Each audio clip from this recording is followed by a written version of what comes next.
आज के पत्रकार वार्ता में सभी पत्रकार साथियों का मैं स्वागत करता हूं। आदरणीय साथियों, पहलगाम के आतंकी हमले के बाद हमारी वीर सेना ने जिस प्रकार साहस और संकल्प के साथ दुश्मनों का मुंहतोड़ जवाब दिया, पूरे राष्ट्र के लिए यह गर्व का पल था। हमारे जवानों ने 1965 में, 1971 में और कारगिल युद्धों में भारत की अखंडता को बचाया। 1971 में इंदिरा जी ने दुनिया को दिखा दिया था कि भारत किसी के सामने झुकने वाला नहीं है। आज भी हमारी सेना उसी जज्बे के साथ सीमा पर डटी हुई है। कांग्रेस पार्टी उनके साथ कंधा से कंधा मिलाकर खड़ी है। जब जब देश में संकट आया, कांग्रेस पार्टी ने राजनीति को पीछे रखा और राष्ट्रहित को प्रथम स्थान दिया। 1965 में लाल बहादुर शास्त्री जी ने जो नारा दिया, आज भी वह बहुत प्रसिद्ध है, जय जवान जय किसान। इस नारा देकर उन्होंने राष्ट्र को एक सूत्र में बांधा। 1971 में इंदिरा जी ने अमेरिका के दबाव को ठुकराकर पाकिस्तान को धूल चटा दिया था। आज भी हमारा वही संकल्प है। आतंकवाद के खिलाफ संघर्ष में राजनीति नहीं, राष्ट्रवाद चाहिए। हमने इंदिरा जी से सीखा है,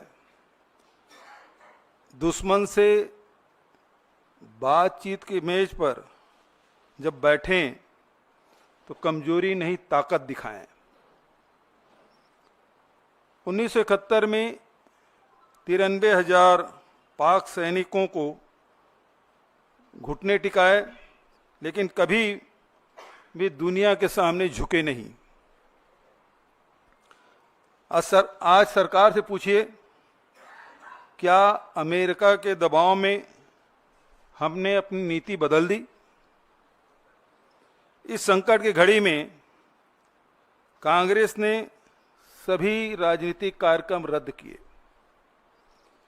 संविधान बचाओ रैली जैसे महत्वपूर्ण आयोजन को स्थगित किया गया ताकि देश में एकजुटता का संदेश जाए। हमने जय हिंद यात्रा निकाली, जिससे सेना का मनोबल बढ़े और जनता के बीच जनता आतंकवाद के खिलाफ एकजुट हो। हमने सरकार से कहा, चाहे जितना बड़ा संकट आए, कांग्रेस आपके साथ है। जब पूरा देश सेना के साथ खड़ा था, भाजपा नेता ट्विटर पर यूपीए एनडीए की तुलना करके मुद्दे को राजनीतिक रंग देने में लगे थे। उनके नेता हमने सर्जिकल स्ट्राइक किया, कांग्रेस ने कुछ नहीं किया। जैसे ट्वीट करके सेना की बहादुरी को अपनी उपलब्धि बताने की कोशिश की। सवाल है, क्या सेना के बलिदान को चुनावी बयानबाजी में इस्तेमाल करना उचित है? एक भाजपा नेता ने ट्वीट किया, कांग्रेस के समय में आतंकवादियों को माफी मिलती थी, मोदी जी ने सीमा पर सबक सिखाया।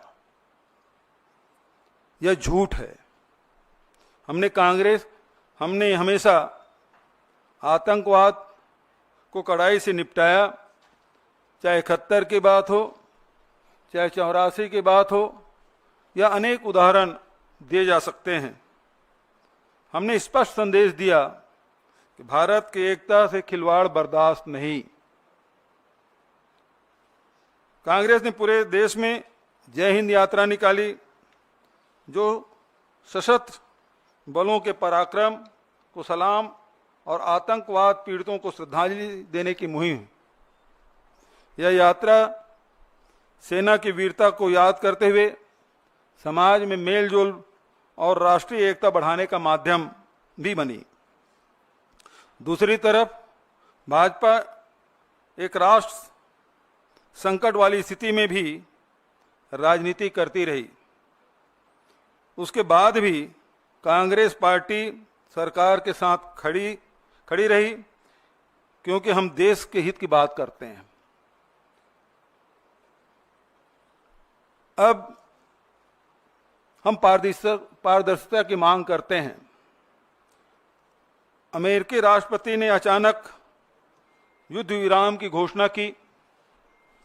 क्या भारत सरकार की कूटनीतिक नाकामी नहीं है?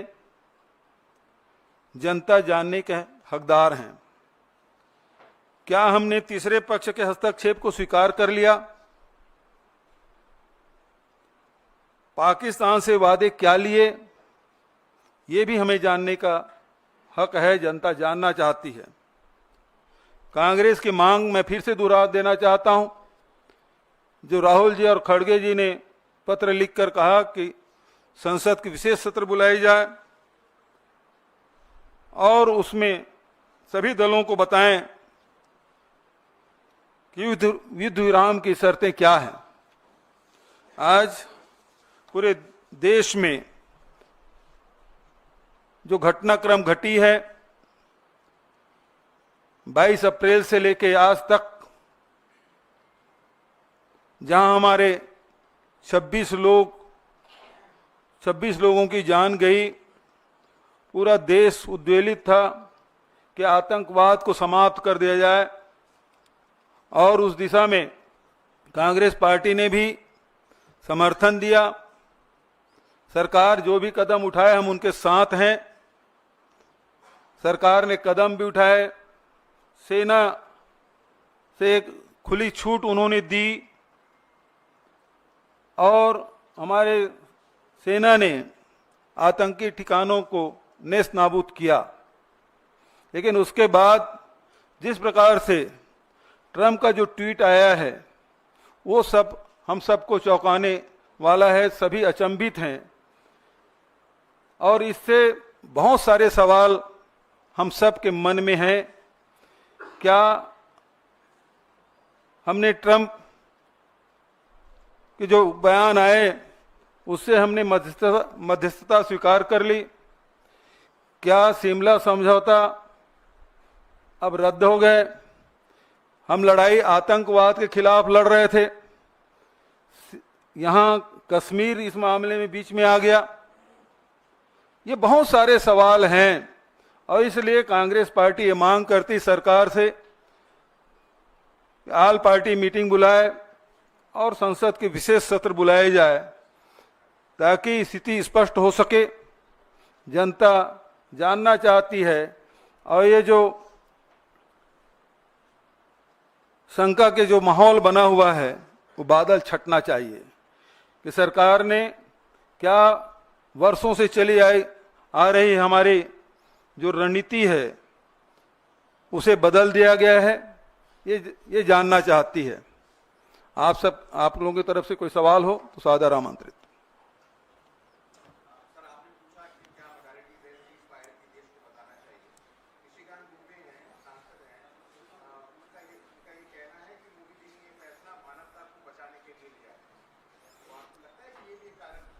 देखिए, सवाल हम सरकार से पूछ रहे हैं, निशिकांत दुबे जी से नहीं। निशिकांत दुबे जी सांसद हैं, वरिष्ठ सांसद हैं। हो सकता है उनके ब्लू आई बॉय हो और उसके बहुत सारे जो बयान हैं जो चर्चित रहे हैं, जिस प्रकार से सुप्रीम कोर्ट के खिलाफ उन्होंने टिप्पणी की, वो सब जानते हैं और उसे किनारा कर लिया गया। तो मैं नहीं समझता कि ये सरकार की तरफ से कोई बयान है। सरकार जवाब दे, क्यों विशेष सत्र नहीं बुला सकती? इसके पहले भी देखें, जब भी युद्ध होता रहा है उस समय दोनों सदन चले हैं, ये रिकॉर्ड में है। अब क्यों नहीं हो सकता? क्योंकि इतनी बड़ी घटना घटी और उस घटना के बारे में जानकारी लेने का सबको अधिकार है, देश जानना चाहती है।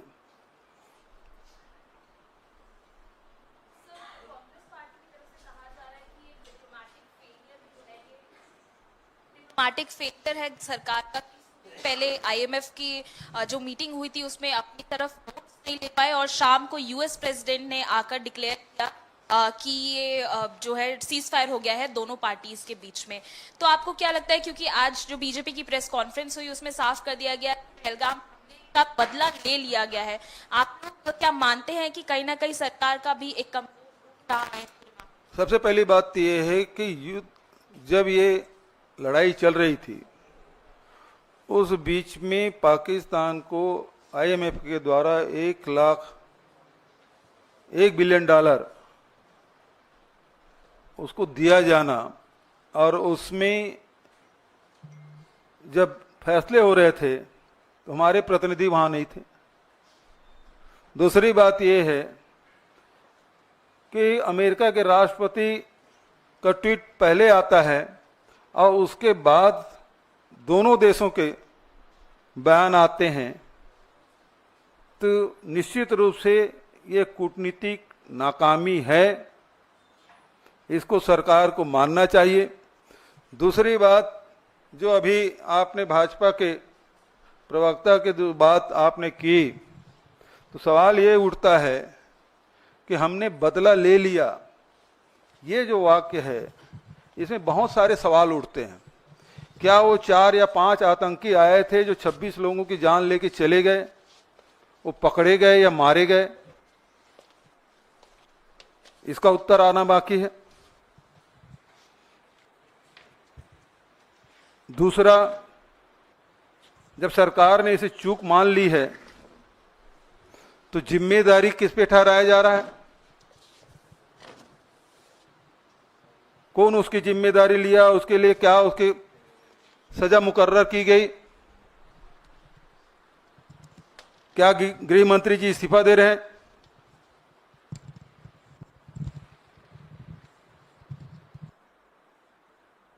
सवाल तो ये है, 26 लोगों की जान गई है और यदि इसमें इस प्रकार से कार्रवाई नहीं करेंगे तो निश्चित मान के चलिए कि आने वाले समय में भी इस प्रकार की घटना की यदि पुनरावृत्ति होती है तो किसी पे जिम्मेदारी नहीं ठहराया जाएगा। इसलिए बहुत जरूरी है कि सरकार बताए कि 4 आतंकवादी मारे गए या नहीं, पकड़े गए या नहीं, और ये जो चूक हुई है जब स्वीकार कर लिया है तो उसके लिए जिम्मेदार कौन है, उसे क्या सजा दी जा रही है?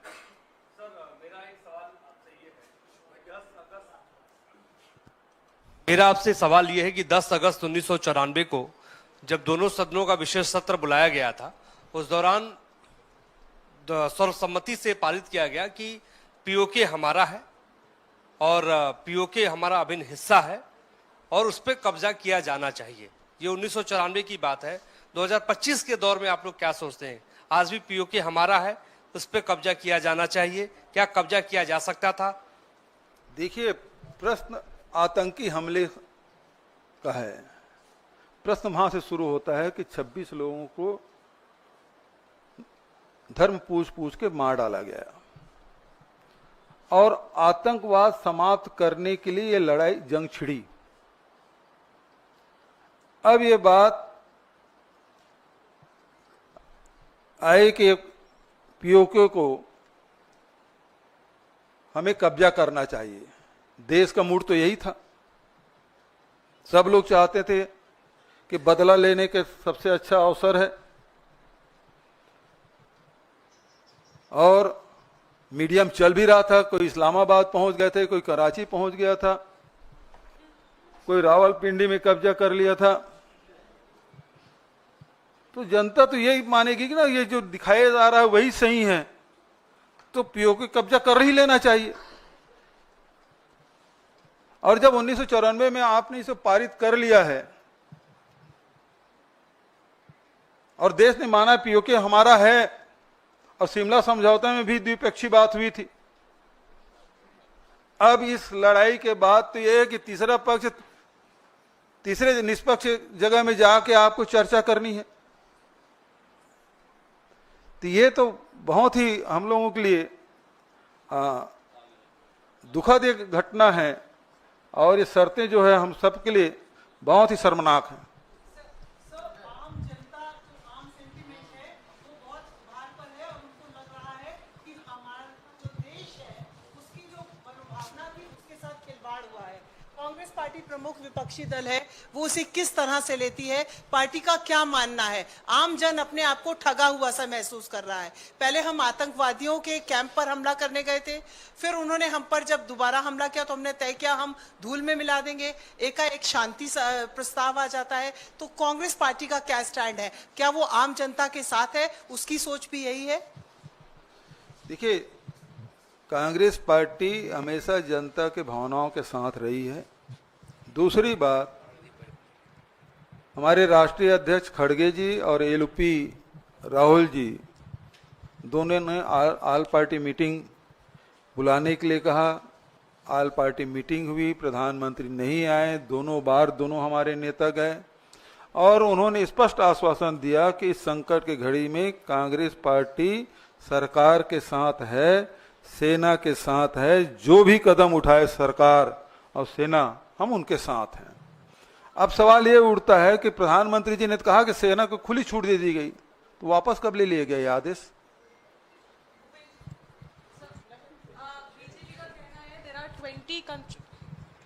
बीजेपी का कहना है कि 20 कंट्रीज जो है उन्होंने सपोर्ट किया है इंडिया को, लेकिन आईएमएफ का लोन तो दे दिया गया पाकिस्तान को। तो कहीं ना कहीं आपको लगता है हमारी फॉरेन पॉलिसी फेल हो गई इस बार? देखिए, एक बात स्पष्ट है कि आप इस लड़ाई में देखें आपके समर्थन में कौन कौन देश आए। जो रूस हमेशा हमारे साथ खड़ा होता था हर संकट में, वो हमारे साथ नहीं दिखे।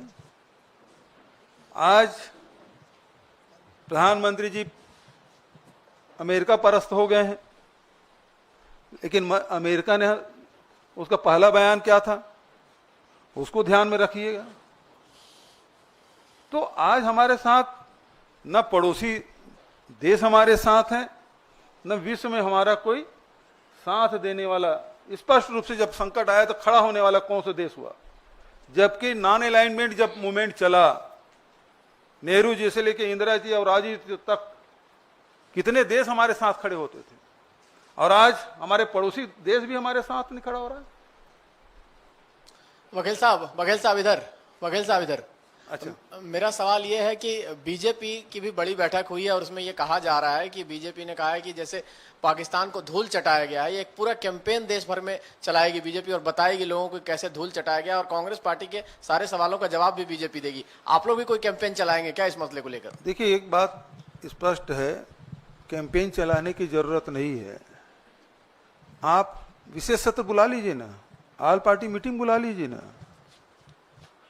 वहां उन सवालों को जवाब दे दीजिए। कैंपेन चलाने की क्या जरूरत है? एक मंच, दो ही मंच तो बात करें, आल पार्टी मीटिंग और संसद का विशेष सत्र, वहां बुला लीजिए, सारे सवालों को जवाब आ जाएंगे। सवाल से भाग क्यों रहे हैं? आल पार्टी मीटिंग की बैठक में प्रधानमंत्री दो बार नहीं आए, इसीलिए खड़गे जी ने कहा कि अब आल पार्टी मीटिंग होगी और यदि प्रधानमंत्री नहीं आए तो हम उसका बाइकाट करेंगे, हम नहीं जाएंगे उसमें। बघेल जी, भारत और पाकिस्तान के बीच युद्ध विराम एक तीसरे देश की मध्यस्थता के बाद हुई और इसकी औपचारिक घोषणा भी किसी तीसरे मुल्क के राष्ट्रपति ने की है। क्या आपको ये लगता है कि भारत सरकार के परंपरागत रूप से जो स्टैंड थे उसके साथ खिलवाड़ हुआ है और देश की जनता के भावनाओं के साथ विश्वासघात हुआ है? बिल्कुल, दोनों आपके दोनों सवाल में ही उसका उत्तर है कि हम वर्षों से जो हमारी जो विदेश नीति रही है उसमें बदलाव हुआ है। यही तो हम सवाल कर रहे हैं, क्या आपने बदल दिया है? दूसरा, देश के जनता के साथ के भावनाओं के साथ खिलवाड़ हुआ है। देश की जनता अचंभित है, ये कैसे हो गया? जो विश्व गुरु की बात होने की बात करते, विश्व गुरु को छोड़ दीजिए, उसके पहले भी आप देख लीजिए कि नेहरू जी से लेके इंदिरा जी और राजीव जी तक के जो नॉन अलाइनमेंट वाली बात एक ताकत के रूप में भारत को देखा जाता था, आज अमेरिका जो भी कहे हम सुनने और मानने के तैयार हैं। 1000 साल पुराना हमारी समस्या है कश्मीर, एक बार नहीं 2-2 बार बोल रहे हैं ट्रंप जी, लेकिन उसका प्रतिवाद भी हम नहीं कर पा रहे। हमारी स्थिति ये हो गई है, इतनी दयनीय स्थिति हमारी हो गई है। बघेल साहब, सर 2 सवाल है। पहला यह है कि सत्ता पक्ष ये कह रहा है कि जो ऑपरेशन सिंदूर था उसमें 100% जो ऑब्जेक्टिव था, लक्ष्य था, वो हासिल किया गया है। वो संतुष्टि जता रहे हैं पूरे ऑपरेशन सिंदूर से। क्या इस बात से कांग्रेस पार्टी सहमत है? क्या कांग्रेस को लगता है कि ऑपरेशन सिंदूर में 100% जो लक्ष्य था भारत का वो हासिल किया गया है? यदि ऐसा है तो विशेष सत्र क्यों नहीं बुलाते? वहां सवाल भी हो जाएंगे, जवाब भी दे दिया जाएगा, पूरा देश सुन लेगा, दुनिया भी सुन लेगा। नहीं, आप लोग अग्री हैं कि ऑपरेशन सिंदूर 100% सफल रहा, हाँ या ना? मैंने पहले आपको कहा कि यदि 26 लोग की जाने गई है, वो 4 या 5 जितने भी आतंकवादी रहे पकड़े गए क्या? यदि पकड़े नहीं गए हैं तो आपके ऑपरेशन सिंदूर कैसे सफल मानेंगे आप? दूसरा, उसके जिम्मेदार कौन है इस चूक का? आपके ही आश्वासन पर तो लोग वहां कश्मीर गए, अब सब कुछ सामान्य है, आप चले जाइए, सब परिवार के साथ गए और परिवार के सदस्यों को से बिछड़ के वापस आ गए। बघेल साहब, हमने देखा है कि ये कहा गया है कि युद्ध विराम हुआ है, अभी जिस तरीके के हालात हैं वो पूरी तरीके से सामान्य नहीं है। सेना की ओर से ये भी कहा गया कि अगर युद्ध विराम का उल्लंघन होता है तो वो उसका माकूल जवाब देंगे। तो इस बीच हम देख रहे हैं राजनीतिक लड़ाई जिस तरीके से उभरी है, चाहे वो बीजेपी की ओर से, आपकी ओर से, तो जो एकता बनी थी या एक्शन को लेकर जो सहमति बनी थी, क्या वो बिखर गई है? क्या एक्शन अगर होता है तो उसको समर्थन रहेगा? जितने सवाल आप पूछ रहे हैं ना, प्रधानमंत्री जी पत्रकार वार्ता क्यों नहीं लेते? ये सवाल आपको पूछने का मिल जाता। यदि प्रश्न को उत्तर नहीं देना चाहते तो विशेष सत्र बुला लीजिए, ऑल पार्टी मीटिंग बुला लीजिए, आपके तरफ से हमारे ऑल पार्टी के सदस्य लोग सवाल पूछ लेंगे, सांसद लोग सवाल पूछ लेंगे। और सवाल इस बात का है कि यदि सीज फायर हुआ और उसके बाद भी 300-400 ड्रोन गिराए हिंदुस्तान में, अटैक उन्होंने किया, क्या जवाब दिया आपने? यदि सेना का हाथ नहीं बांधे होते तो जवाब नहीं देते। एक तरफ सेना खुली छूट की बात करते हैं, दूसरी तरफ ड्रोन को हम केवल रोक ही रहे हैं, अटैक नहीं किए। उल्लंघन कर दिया तो लड़े क्यों नहीं आप?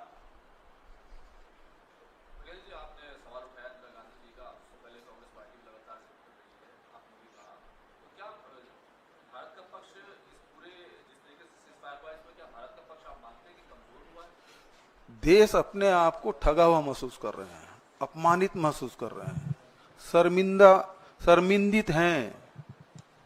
जिस प्रकार से ट्रंप ने जो घोषणा की है, जो हमारा मस्तक है वो झुका है, इसीलिए तो हम विशेष सत्र की मांग कर रहे हैं। ठीक है, थैंक यू।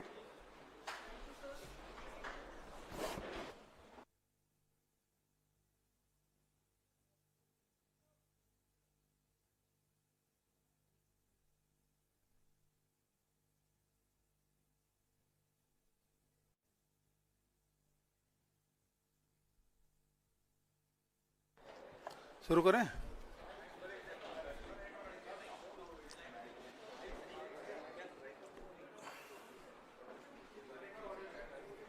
Hello hello, 1 2 3 4 5 6 7।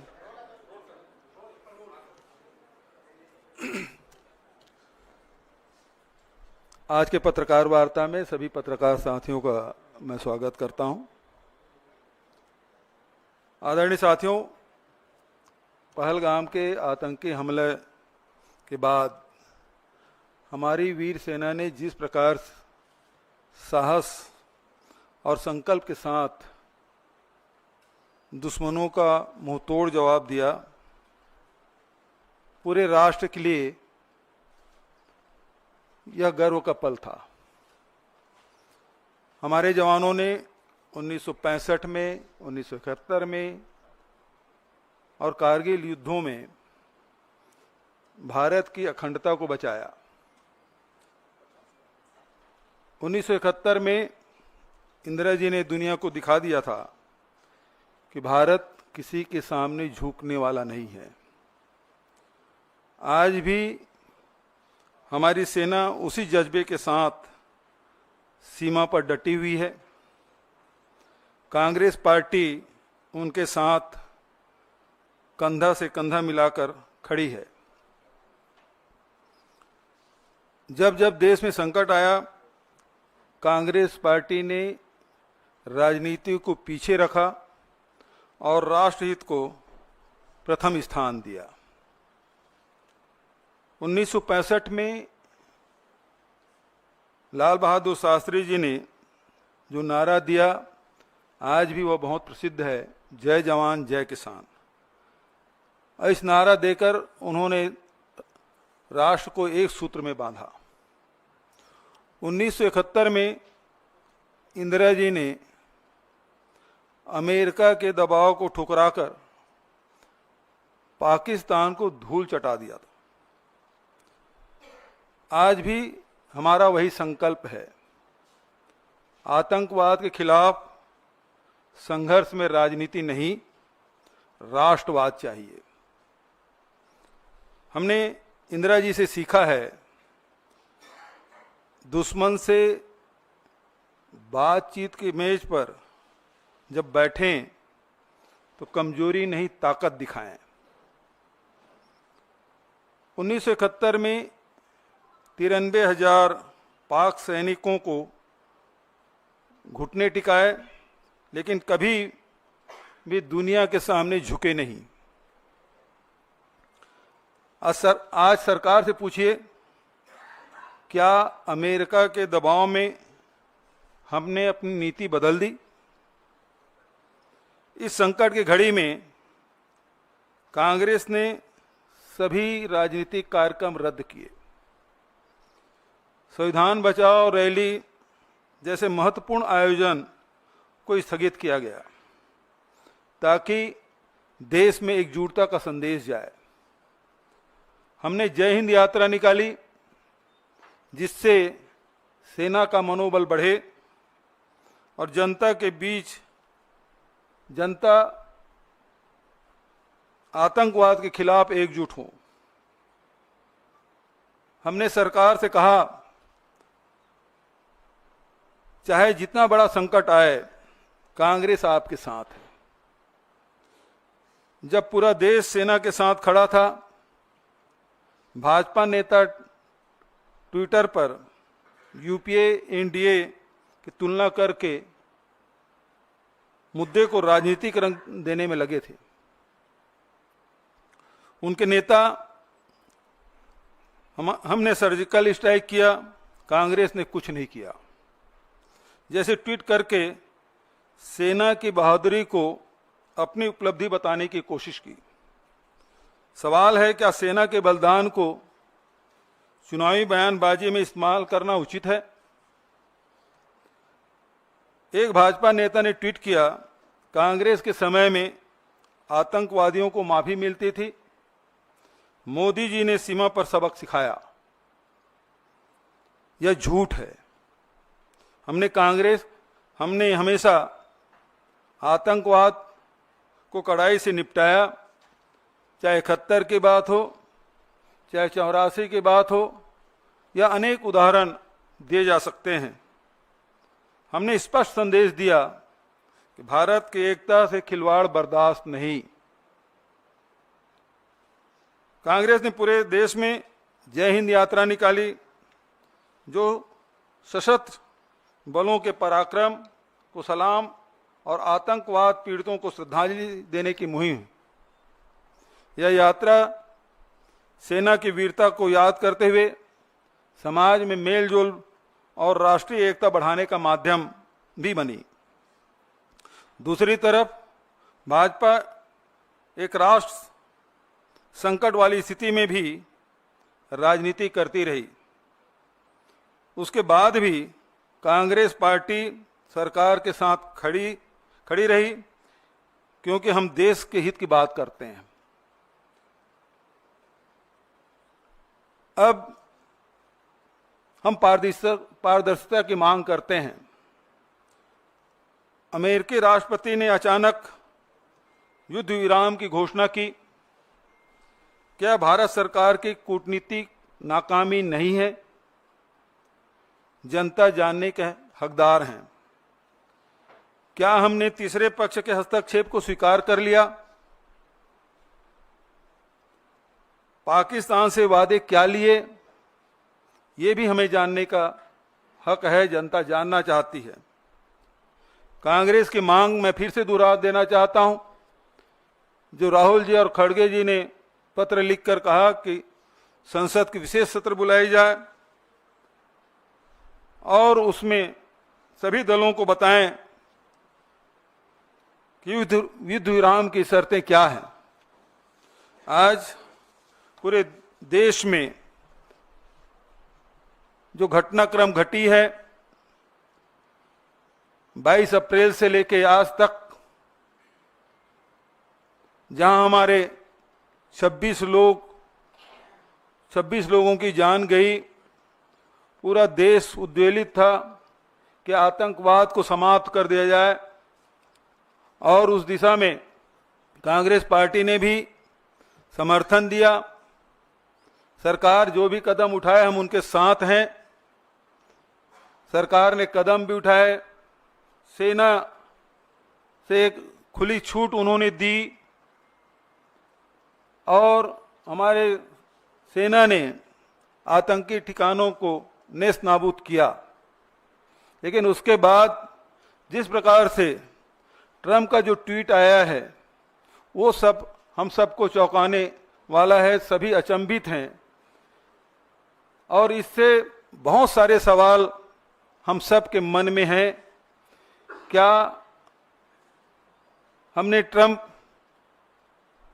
के जो बयान आए उससे हमने मध्यस्थता स्वीकार कर ली? क्या शिमला समझौता अब रद्द हो गए?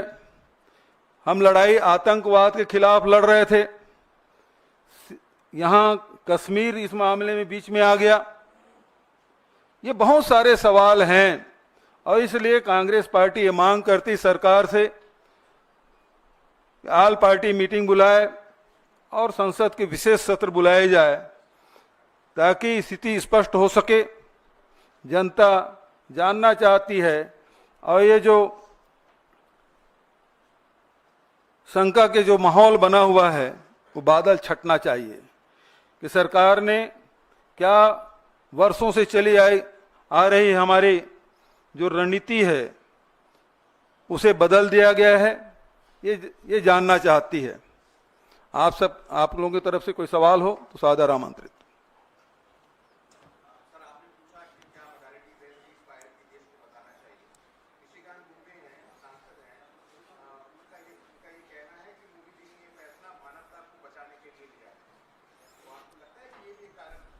देखिए, सवाल हम सरकार से पूछ रहे हैं, निशिकांत दुबे जी से नहीं। निशिकांत दुबे जी सांसद हैं, वरिष्ठ सांसद हैं।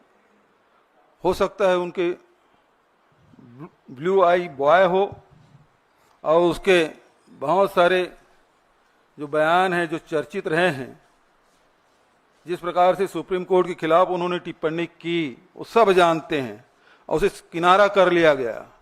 तो मैं नहीं समझता कि ये सरकार की तरफ से कोई बयान है। सरकार जवाब दे, क्यों विशेष सत्र नहीं बुला सकती? इसके पहले भी देखें, जब भी युद्ध होता रहा है उस समय दोनों सदन चले हैं, ये रिकॉर्ड में है। अब क्यों नहीं हो सकता? क्योंकि इतनी बड़ी घटना घटी, और उस घटना के बारे में जानकारी लेने का सबको अधिकार है। देश जानना चाहती है।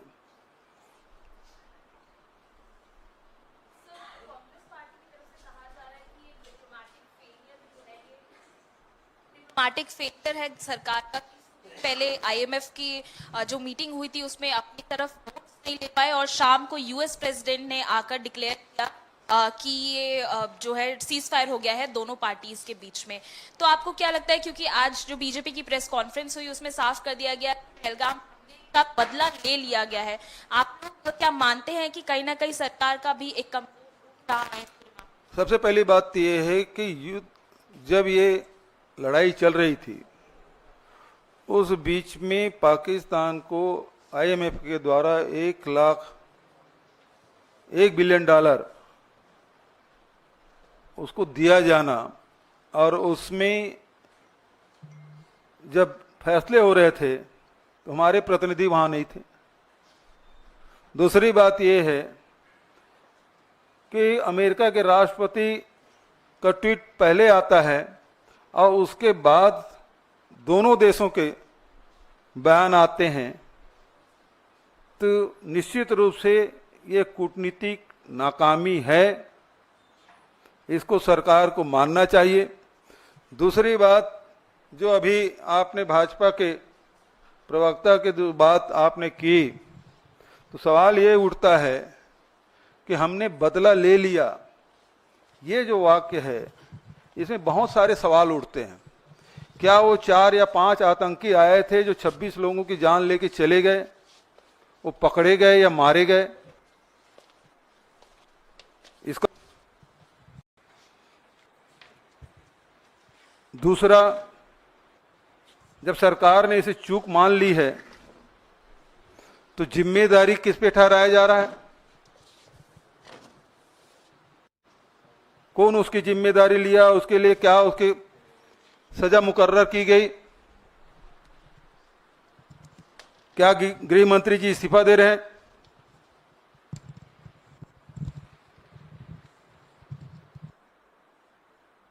सवाल तो ये है, 26 लोगों की जान गई है, और यदि इसमें इस प्रकार से कार्रवाई नहीं करेंगे तो निश्चित मान के चलिए कि आने वाले समय में भी इस प्रकार की घटना की यदि पुनरावृत्ति होती है तो किसी पर जिम्मेदारी नहीं ठहराया जाएगा। इसलिए बहुत जरूरी है कि सरकार बताए कि 4 आतंकवादी मारे गए या नहीं, पकड़े गए या नहीं, और ये जो चूक हुई है जब स्वीकार कर लिया है तो उसके लिए जिम्मेदार कौन है, उसे क्या सजा दी जा रही है?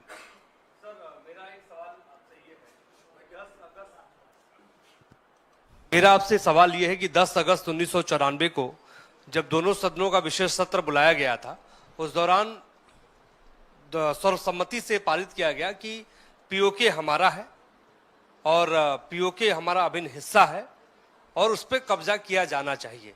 ये 1994 की बात है। 2025 के दौर में आप लोग क्या सोचते हैं? आज भी पीओके हमारा है, उस पर कब्जा किया जाना चाहिए, क्या कब्जा किया जा सकता था? देखिए, प्रश्न आतंकी हमले का है। प्रश्न वहां से शुरू होता है कि 26 लोगों को धर्म पूछ के मार डाला गया और आतंकवाद समाप्त करने के लिए ये लड़ाई जंग छिड़ी। अब ये बात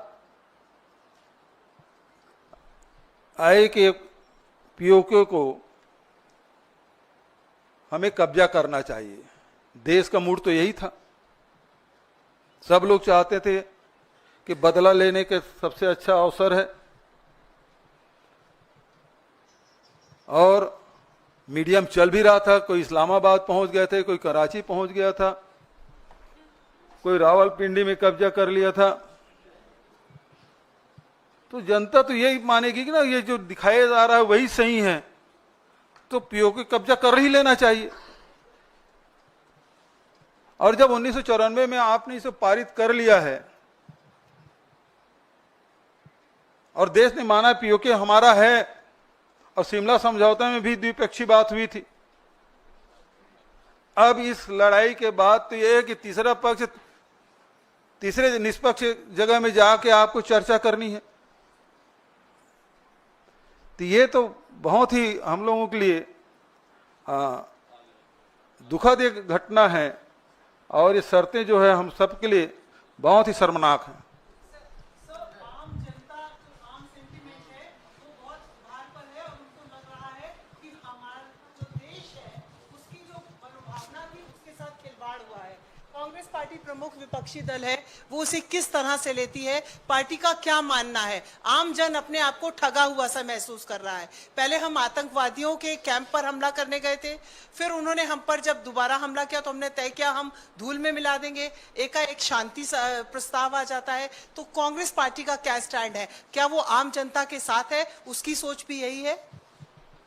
देखिए, कांग्रेस पार्टी हमेशा जनता के भावनाओं के साथ रही है। दूसरी बात, हमारे राष्ट्रीय अध्यक्ष खड़गे जी और एलपी राहुल जी दोनों ने आल पार्टी मीटिंग बुलाने के लिए कहा। आल पार्टी मीटिंग हुई, प्रधानमंत्री नहीं आए, दोनों हमारे नेता गए और उन्होंने स्पष्ट आश्वासन दिया कि इस संकट की घड़ी में कांग्रेस पार्टी सरकार के साथ है, सेना के साथ है, जो भी कदम उठाए सरकार और सेना हम उनके साथ हैं। अब सवाल ये उठता है कि प्रधानमंत्री जी ने कहा कि सेना को खुली छूट दे दी गई, तो वापस कब ले लिए गए ये आदेश?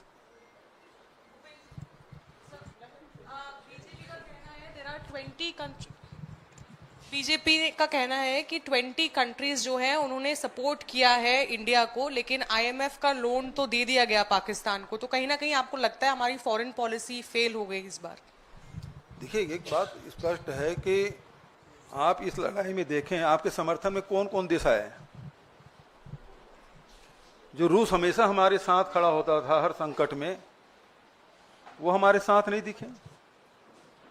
आज प्रधानमंत्री जी अमेरिका परस्त हो गए हैं, लेकिन अमेरिका ने उसका पहला बयान क्या था, उसको ध्यान में रखिएगा। तो आज हमारे साथ न पड़ोसी देश हमारे साथ हैं, न विश्व में हमारा कोई साथ देने वाला। स्पष्ट रूप से जब संकट आया तो खड़ा होने वाला कौन सा देश हुआ? जबकि नॉन अलाइनमेंट जब मूवमेंट चला, नेहरू जी से लेके इंदिरा जी और राजीव जी तक कितने देश हमारे साथ खड़े होते थे, और आज हमारे पड़ोसी देश भी हमारे साथ नहीं खड़ा हो रहा है। बघेल साहब इधर। अच्छा, मेरा सवाल ये है कि बीजेपी की भी बड़ी बैठक हुई है और उसमें ये कहा जा रहा है कि बीजेपी ने कहा है कि जैसे पाकिस्तान को धूल चटाया गया है, ये एक पूरा कैंपेन देश भर में चलाएगी बीजेपी और बताएगी लोगों को कैसे धूल चटाया गया, और कांग्रेस पार्टी के सारे सवालों का जवाब भी बीजेपी देगी। आप लोग भी कोई कैंपेन चलाएंगे क्या इस मसले को लेकर? देखिए, एक बात स्पष्ट है, कैंपेन चलाने की जरूरत नहीं है। आप विशेष सत्र बुला लीजिए ना, आल पार्टी मीटिंग बुला लीजिए ना, वहां उन सवालों को जवाब दे दीजिए। कैंपेन चलाने की क्या जरूरत है? एक मंच, दो ही मंच तो बात करें, आल पार्टी मीटिंग और संसद का विशेष सत्र, वहां बुला लीजिए, सारे सवालों के जवाब आ जाएंगे। सवाल से भाग क्यों रहे हैं?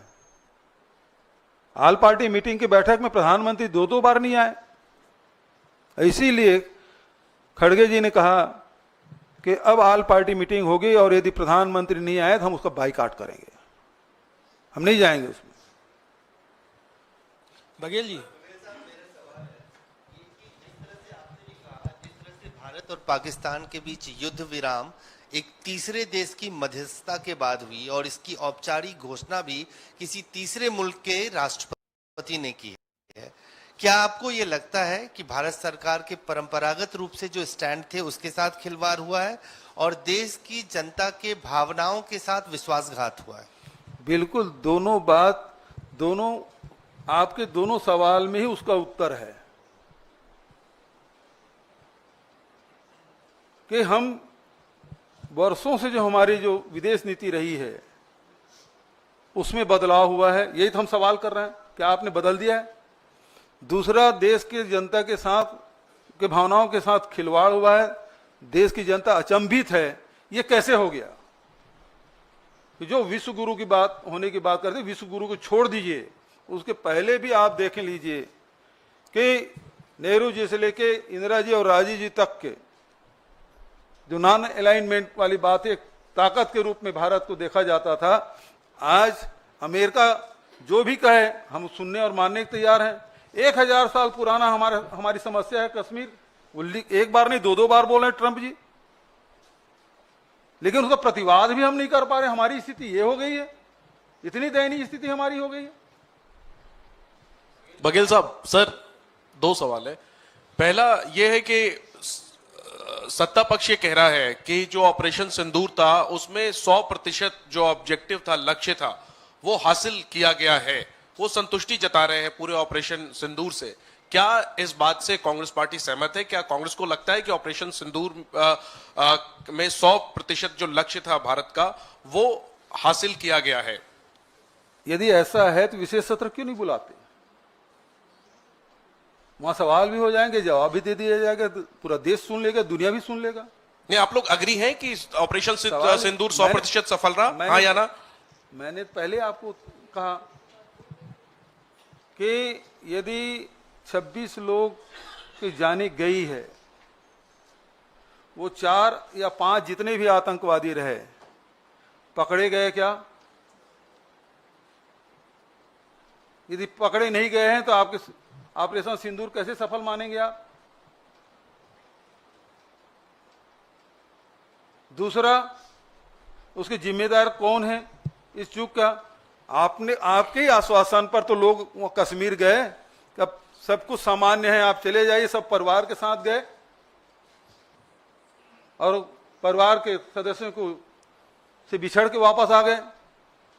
बघेल साहब, हमने देखा है कि ये कहा गया है कि युद्ध विराम हुआ है, अभी जिस तरीके के हालात हैं वो पूरी तरीके से सामान्य नहीं है। सेना की ओर से ये भी कहा गया कि अगर युद्ध विराम का उल्लंघन होता है तो वो उसका माकूल जवाब देंगे। तो इस बीच हम देख रहे हैं राजनीतिक लड़ाई जिस तरीके से उभर रही है, चाहे वो बीजेपी की ओर से, आपकी ओर से, तो जो एकता बनी थी या एक्शन को लेकर जो सहमति बनी थी, क्या वो बिखर गई है? क्या एक्शन अगर होता है तो उसको समर्थन रहेगा? जितने सवाल आप पूछ रहे हैं ना, प्रधानमंत्री जी पत्रकार वार्ता क्यों नहीं लेते? ये सवाल आपको पूछने का मिल जाता। यदि प्रश्न को उत्तर नहीं देना चाहते तो विशेष सत्र बुला लीजिए, ऑल पार्टी मीटिंग बुला लीजिए, आपके तरफ से हमारे पार्टी के सदस्य लोग सवाल पूछ लेंगे, सांसद लोग सवाल पूछ लेंगे। और सवाल इस बात का है कि यदि सीज फायर हुआ, उसके बाद भी 300-400 ड्रोन गिराए हिंदुस्तान में, अटैक उन्होंने किया, क्या जवाब दिया आपने? यदि सेना का हाथ नहीं बांधे होते तो जवाब नहीं देते। एक तरफ सेना खुली छूट की बात करते हैं, दूसरी तरफ ड्रोन को हम केवल रोक ही रहे हैं, अटैक नहीं किए।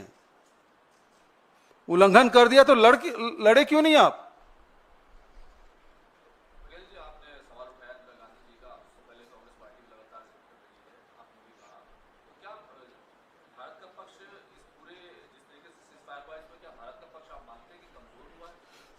देश अपने आप को ठगा हुआ महसूस कर रहे हैं, अपमानित महसूस कर रहे हैं, शर्मिंदित हैं। जिस प्रकार से ट्रंप ने जो घोषणा की है, जो हमारा मस्तक है वो झुका है, इसीलिए तो हम विशेष सत्र की मांग कर रहे हैं। ठीक है, थैंक यू।